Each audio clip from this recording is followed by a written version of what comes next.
আসসালামু আলাইকুম। ধর্ম একটা মারাত্মক ব্যাপার।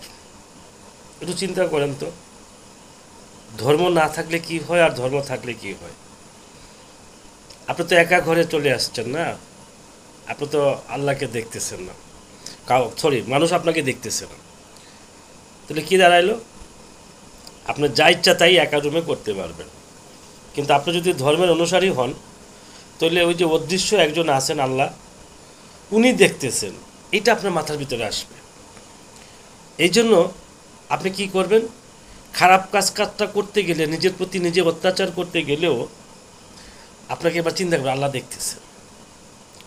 সো ধর্ম আমাকে কি করে? ধর্ম আমাকে একটা গাইডলাইন দেয়, যেটা আমাকে সামাজিকভাবে এবং আমার ব্যক্তিগতভাবে। আপনি ধর্ম মানবেন না, তাহলে আপনি কিন্তু যাচ্ছে তাই করবেন। কারণটা কি? কারণটা হলো আপনার তো কোনো বাধ্যবাধকতা না, কেউ আপনাকে বাধা দিচ্ছে না কোথাও।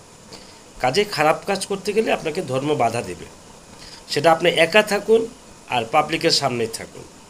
এই যে আমাদের দেশে অনেক বড় বড় রাজনীতিবিদরা আছেন, এই যে এক ভদ্রলোক জাহিদুর রহমান, উনি হাসিনার আমলে অনেক ভালো ভালো কথা বলতেন, কিন্তু ভদ্রলোক মনে হয় ওনার কথাবার্তা শুনলে মনে হচ্ছে যে উনি একটু ইসলাম থেকে বোধহয় দূরে আছে।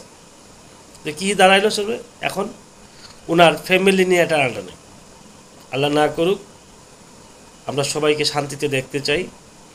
সেজন্য আপনাদের সবাইকে বলবো, ধর্ম এবং আল্লাহর উপর একটা বিশ্বাস রাখুন।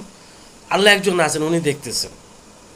এই জিনিসটা যদি আপনার মাথার ভিতরে একবার ঢুকাইতে পারেন, আপনি এই পাপ কাজ থেকে, অসংলগ্ন কিছু থেকে অনেকটা দূরে চলে আসবেন। আসতে আপনি বাধ্য, কারণ আপনি আপনার আল্লাহকে ভয় পাচ্ছেন। আর আল্লাহ বারবার কোরআনে বলছেন আমাকে ভয় পাও, আমাকে ভয় করো। তো আল্লাহকে যদি ভয় না করেন, তাহলে আপনার ভিতরে ভীতি আসবে না, আপনি স্বেচ্ছাচারী হয়ে যাবেন। কাজে আপনি অন্যায় করতে আপনার কোনো সমস্যা হবে না। আর এই অন্যায়ের জন্য কোনো না কোনো একদিন, কোনো না কোনো সময় আপনাকে এই অন্যায়টা আপনাকে পীড়া দেবে, কষ্ট দেবে। আজকে হয়তো আপনি ইয়াং বয়সে কিছু করে ফেলতেছেন, কিন্তু বৃদ্ধ বয়সে বা মাঝারি বয়সে এমন একটা সময় এই জিনিসগুলো আপনার জনসম্মুখে চলে আসবে বা পাবলিকলি হয়ে যাবে, যেটা আপনাকে সত্যিকারভাবে লজ্জায় ফেলে দেবে।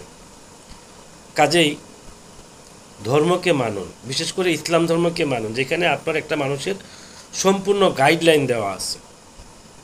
কোরআন পড়ুন, কোরআন বোঝার চেষ্টা করুন। ইসলামের বাহিরে পৃথিবীতে আর কিছু নাই। একবার চোখ বুলান, বিশ্বকে দেখুন। আসসালামু আলাইকুম।